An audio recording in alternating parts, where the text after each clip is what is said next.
Hola, soy Alejandro San Juan, residente de farmacia hospitalaria en el Hospital Universitario Joan XXIII de Tarragona, y les presentaré el caso clínico Sargramostim, una alternativa de tratamiento en lactantes con neutropenia congénita grave. La neutropenia congénita grave o síndrome Cosman es un grupo heterogéneo de trastornos raros que se caracterizan por la detención de la maduración mieloide en el estadio promielocítico, generando un déficit cuantitativo en la producción de neutrófilos. Este déficit inmunitario se caracteriza por unos niveles de granulocitos inferiores a 200 por cada milímetro cúbico de sangre. La prevalencia en población general se estima entre 1 y 1,7 casos de cada 333.300 habitantes, con una incidencia anual de 1 de cada 250.000 nacimientos. La neutropenia provoca repetidas infecciones que empiezan en la lactancia, principalmente pulmonares y mucocutáneas, que incluso llegan a ser letales. Las mutaciones en la línea germinal del receptor del factor estimulante de colonias de granulocitos raramente causan neutropenia congénita grave. Sin embargo, tienen un elevado riesgo de desarrollar leucemia mieloide aguda o síndrome mielodisplásico en los pacientes que sí la manifiestan. Este tipo de pacientes no suele responder adecuadamente al filgrastim, que es un factor estimulante de colonias de granulocitos recombinante, por lo que la primera opción de tratamiento es el trasplante de progenitores hematopoyéticos, siendo el Sargramostim, un factor estimulador de colonias de granulocitos y macrófagos recombinante, la segunda opción, pese a la mala tolerancia, razón por la cual está en desuso. Se presenta un caso de dos gemelos lactantes de sexo opuesto nacidos en septiembre de 2019. A raíz de un proceso infeccioso, al niño se le diagnosticó de neutropenia grave a los 18 días de vida. Tras el estudio genético, se identificaron dos mutaciones no descritas previamente en la literatura en el gen del receptor del factor estimulador de colonias, que por su fenotipo se le dio un valor patogénico. En el estudio del HLA de la niña presentó la misma mutación. Desde ese momento se inició tratamiento profiláctico con trimethoprim, sulfamethoxazol y fluconazol.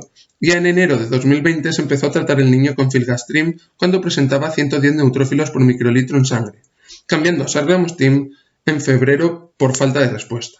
La niña inició tratamiento con Sargramostim una semana más tarde al presentar 360 neutrófilos por microlitro en sangre. A partir de ahí se fue adaptando la dosis en función de los neutrófilos. Aquí se muestra una tabla con las dosis en función de los neutrófilos de la analítica del lactante, y el gráfico con el nivel de neutrófilos en sangre señalando el inicio del Sargramostim con la flecha. Y en esta diapositiva lo mismo, pero con los datos de la paciente. Entre septiembre y mayo, el lactante requirió ingreso en 4 ocasiones, 2 por fiebre sin foco, una por bronquiolitis y otra para iniciar el tratamiento con Sargramostim. La hermana ingresó una sola vez por bronquiolitis. Hasta la fecha continúan con el mismo tratamiento y con buena respuesta, si bien a largo plazo se espera acabar haciendo trasplante de progenitores hematopoyéticos, descartado por el momento debido a la buena evolución clínica con Sargramostim y la corta edad de los pacientes. La farmacéutica integrada en el equipo asistencial de pediatría ha sido un elemento clave en el tratamiento de ambos pacientes por varios motivos. En primer lugar, para tramitar la medicación, ya que el Sargramostim es medicación extranjera, además de no tener la indicación de neutropenia congénita grave entre las aprobadas en ficha técnica. Por lo tanto, se requiere un informe del médico, la autorización por parte del director médico del hospital y el consentimiento informado de los tutores, para ser gestionado a través de la plataforma de medicación en situaciones especiales. Otra aportación importante es la preparación, donde se deben tener en cuenta los puntos que desarrollaremos a continuación. En cuanto a la compatibilidad del fármaco con el material de las jeringas, la ficha técnica del filgrastim documentaba la estabilidad con polipropileno, material de las jeringas utilizadas. Esta compatibilidad se extendió al Sargramostim por falta de datos, similitud en la naturaleza de la molécula y el uso de jeringas descrito en ficha técnica sin concretar el material.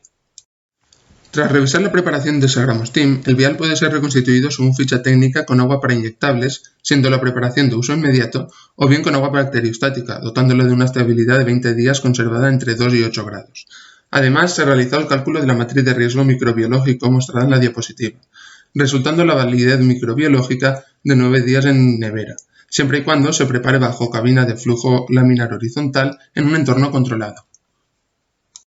El agua bacteriostática contiene alcohol bencílico al 0,9% como conservante, el cual es de declaración obligatoria. Está contraindicado en menores de 4 semanas y se debe evitar en menores de 3 años si es posible, ya que puede generar depresión respiratoria y del sistema nervioso central, acidosis metabólica o kernicterus. Dado que los pacientes lo requerían para facilitar la administración, tenían 6 meses de vida y la dosis era muy inferior al umbral de 5 mg por kilo, se decidió preparar con agua bacteriostática, tras comentarlo con pediatría para que lo tuviera en cuenta. Para preparar las jeringas con las dosis individualizadas, se usó el procedimiento jeringa-jeringa. En él, tras reconstituir el vial, se traspasa a una jeringa la cantidad total equivalente a la suma de todas las dosis a preparar. Posteriormente, se carga cada una de las jeringas del acondicionamiento final desde el cono de la jeringa con el fármaco. De esta forma, solo se pincha el vial una vez y la aguja de la jeringa no entra en contacto con ningún otro elemento. Tras la aparición de la reacción adversa en el lugar de inyección presentada en los pacientes, se propuso el cambio a jeringas con una aguja de menor longitud y diámetro. Para individualizar la dosis, primero se les hace una analítica a los pacientes. La pediatra decide la dosis según los neutrófilos y finalmente farmacia recomienda el ajuste al volumen medido por las jeringas, preparando, validando y dispensando las preparaciones el mismo día del control médico en el menor tiempo posible.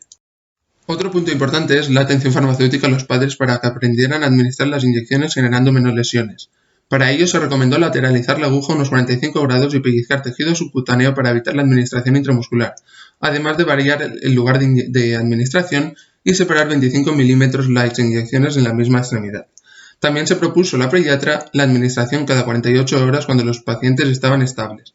Igualmente se explicó la conservación, se hizo seguimiento de las reacciones adversas y se controló la adherencia. La labor del farmacéutico de hospital engloba multitud de funciones, desde la tramitación de medicación a la atención farmacéutica, pasando por la elaboración de medicamentos o la detección de reacciones adversas. Este caso evidencia que la farmacia hospitalaria abarca más que el paciente ingresado y que el tratamiento en pediatría puede suponer una dificultad añadida. Son retos que debemos afrontar y que revalorizan la farmacia hospitalaria. Muchas gracias.